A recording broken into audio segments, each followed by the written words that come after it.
एकादशी पूरे साल में 2 बार आती है। एक श्रावण के महीने में आती है, दूसरी पोषाधिक क्रम में आती है। श्रावण के महीने की जो पुत्रदा एकादशी होती है, ये संतान की वृद्धि करने वाली होती है। शंकर जी के मंदिर में जाकर, भगवान शिव के मंदिर में पूजन करके घी का 1 कटोरी में घी और 1 कटोरी में खीर शंकर के सामने रख देते हैं। भगवान शंकर के मंदिर पर चौखट पर घी का दिया लगा देते हैं। शंकर जी की चढ़ी हुई 1 बेलपत्र साथ में रखें और 1 बेलपत्र को उठाकर शंकर जी के मंदिर की चौखट पे ही बैठ कर चबा चबा कर खा लेते हैं। जो 1 बेलपत्र लेकर आए हैं वो अपने पति को खिला देते हैं। कहते हैं पुत्रदा एकादशी के दिन ये कर लेने पर संतान की प्राप्ति हो जाती है, पुत्र की प्राप्ति हो जाती है। ये वो एकादशी है। जिसके घर में कमाने वाले 2-4 हैं, पैसा तो आ रहा है पर घर में टिक नहीं रहा, डॉक्टर में, पुलिस में, एक्सीडेंट आदि में, कहीं गलत जगह पर व्यसन में अगर पैसा जा रहा है, जुए में, मांसाहार, मदिरा पान, या कहीं आया पैसा आने में कमी नहीं, आ रहा है पर टिक नहीं रहा, रुक नहीं रहा।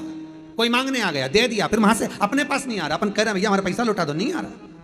तो महाराज शिव महापुराण की कथा कहती है एकादशी के दिन गंगा के जल में मात्र 7 बेलपत्री डालकर जो नंदीश्वर भगवान अर्थात जो शंकर जी के शिवलिंग के सामने नंदी होता है, उस नंदी के चरण पर गंगा का जल चढ़ाकर बेलपत्री शिव पर समर्पित कर देता है, उसके घर में रुपया रुकना चालू हो जाता है। फिर वो गलत जगह पर नहीं जाता, गलत स्थान पर वो धन जाएगा ही नहीं।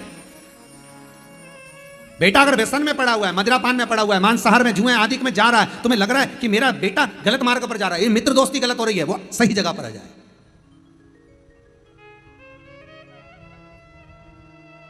करना एकादशी। कई लोग इसको धन के लिए भी करते हैं, संपदा के लिए। संपदा के लिए अर्थात जिसका व्यापार नहीं चलता, जिसके घर में पैसा नहीं आता, या नौकरी नहीं लग रही, या सर्विस नहीं लग रही, आप अप्लाई कर रहे हो, जगह जगह जाकर इंटरव्यू भी दे रहे हो और पैसा नहीं आता, तो उसके लिए भी प्रयास किया जाता है। पर उसके लिए यहाँ पर जो धन के लिए करते हैं, उसके लिए विष्णुपदी के लिए करते हैं। मतलब जैसे गंगा के जल में तुलसी के 11 पत्ते डाले जाते हैं। कितने पत्ते डालते हैं? 11 तुलसी के पत्ते डालते हैं, और उसको किसी भी नारायण के मंदिर में, राम कृष्ण शिव, शंकर नहीं, राम कृष्ण, भगवान विष्णु, दत्त आदि जितने नारायण के मंदिर हैं, उस मंदिर में किसी भी पात्र में, एक छोटे से पात्र में उसको भरकर रखी जाते हैं महाराज। उससे भी जॉब, सर्विस, नौकरी में सफलता प्राप्त हो जाती है। परंतु वो भी एकादशी को ही होता है। कुछ देर तक पात्र को रखा जाता है, फिर वही पात्र का जल किसी भी वृक्ष के नीचे डाल दिया जाता है, उससे भी नौकरी के लिए फायदा मिलता है। गंगा का जल कोई साधारण नहीं। भागीरथ बाबा तब साधना में लगे तो उनका हृदय, चित्त, वृत्ति, मन बाबा में लगे।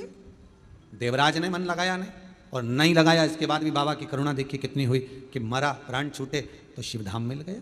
और उसके बाद भी बाबा की कितनी कृपा कि शिवधाम में भी जाने के बाद भगवान शंकर की सेवा में तल्लीन। शिव महापुराण की कथा कहती है, एक बिंदुक नाम का ब्राह्मण था जिसकी धर्मपत्नी का नाम चंचुला देवी था।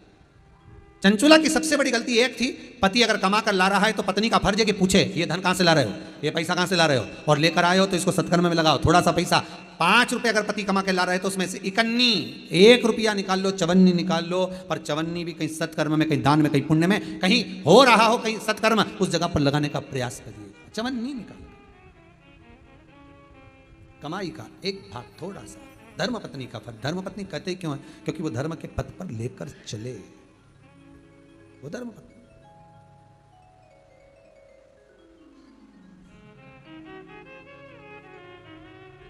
पैसा, धन ज़्यादा आने लगे तो पत्नी को कहना चाहिए कि देखो थोड़ा बहुत मेरा मन है, शिव महापुराण की कथा हो जाए, या फिर कहीं सत्कर्म में लग जाए, कहीं ब्राह्मण भोज, साधु भोज, सन्यासी भोज, गुरुजन में, संत जन में, साधु जन में, तपस्वी जन में कहीं लग जाए।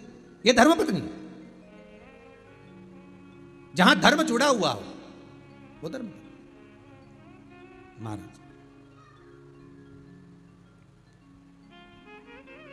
चंचुला देवी ने पूछा नहीं, पति आ रहा था धन चुरा कर लेकर, पानी में गिर गया, मर गया, प्राण छूट गया।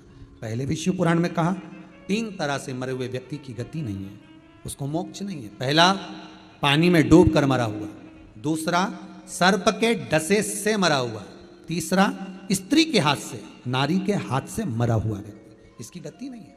मोक्ष नहीं है इसका।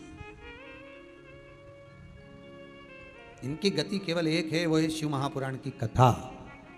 अगर कोई पानी में डूबकर मर भी गया है तो उसके परिवार का, उसके कुल का व्यक्ति अगर एक बार शंकर की कथा भले यहां आकर ना सुने, टीवी के सामने भी बैठकर सुन रहा है तो भी वो फल देगा, मोबाइल पर सुन रहा है तो भी वो फल देगा।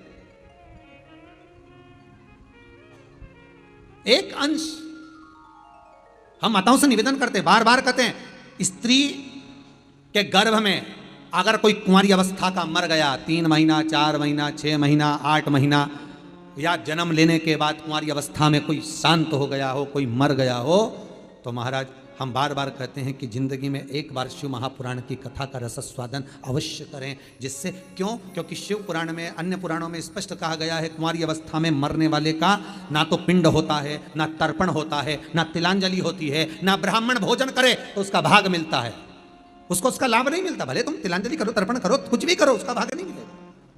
उसको भाग कम मिलता है जब उसके परिवार का कोई व्यक्ति शिव महापुराण की कथा का रसस्वादन कर लेता है, कथा श्रवण कर लेता है। कथा सुनने के बाद उसको पिंड भी मिलने लगता है, ब्राह्मण भोज भी मिलने लगता है, उसको सारा सुख प्राप्त होने लगता है, वो जीव की गति हो। यदि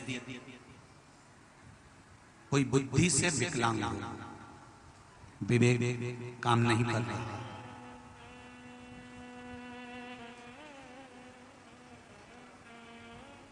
अगर विवेक काम ना कर रहा हो, माइंड से कोई कमजोर हो, तो जब स्वधा के नाम से आप शंकर भगवान को जल समर्पित करें,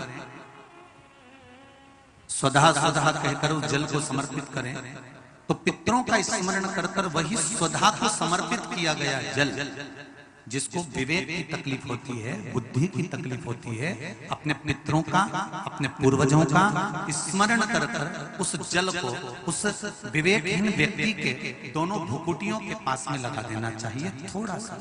जैसे एक पत्र में आया है,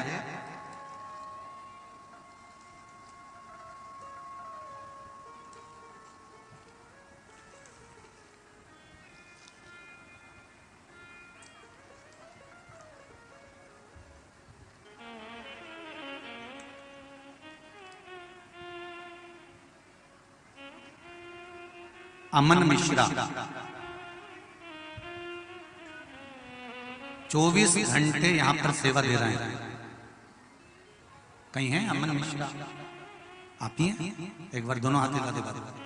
श्री शिवाय नमस्ते। मेरी छोटी बहन मानसिक रूप से असंतुलित है।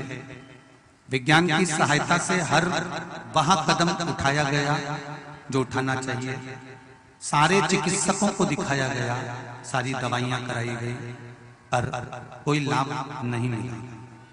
सिर्फ और सिर्फ अगर कुछ थोड़ा सा लाभ देख पाया हूं अपनी बहन पर, तो बिलपत्री मैंने अपनी बहन को सेवन कराना प्रारंभ करा, जिससे अब उसमें थोड़ा सा लाभ देख पा रहा हूं। सही आपने लिखा है पत्र? दोनों हाथ मिला दीजिए। हर हर बैठो बैठो बैठ बैठ। कहां से हो बाबू? यही सिमरी के? बाबा की कृपा हो। अगर मेरे बाबा ने थोड़ा सा भी हाथ पकड़ा है, सारे मेडिकल को दिखाने के बाद भी अगर थोड़ा सा लाभ भी, इंच मात्र का भी अगर दिया है मेरे शंकर ने, तो ये जान लेना, मैं तो यहां तक कहूंगा कि आप अगर शिव महापुराण की कथा तक पहुंचे हो, या आस्था चैनल पर शिव महापुराण की कथा सुन रहे हो, या फेसबुक यूट्यूब पर टाइम निकालकर अगर शिव महापुराण की कथा सुन रहे हो, तो ये मेरा विश्वास कहता है कि शंकर भगवान ने तुम्हारा हाथ पकड़ लिया है, अब वो डूबने नहीं देंगे, ये निश्चित है। कौन आता है सिमली अर्चन में इतनी दूर अपने अपने गांव से? जो आसपास के रहते होंगे वो आ जाते होंगे, व्यापार करने आ जाते होंगे, जिसके यहाँ शादी ब्याह होता होगा तब आते होंगे। कौन आएगा किसी के? कौन सुनेगा आस्था चैनल पर कथा? कौन सुनेगा फेसबुक यूट्यूब पर कथा? अगर आप ढूंढते ढूंढते भी अगर महापुराण की कथा तक पहुंचे हो, भले आस्था चैनल के माध्यम से सुन रहे हो, फेसबुक यूट्यूब के माध्यम से सुन रहे हो, चाहे इस पंडाल में सुन रहे हो, आप ढूंढते हुए भी अगर शंकर की कथा तक पहुंचे हो, तो जरूर मेरे देवाधिदेव महादेव को कुछ अच्छा करना होगा। इसलिए तुमको खींच कर यहाँ तक बुला लिया, नहीं तो बहुत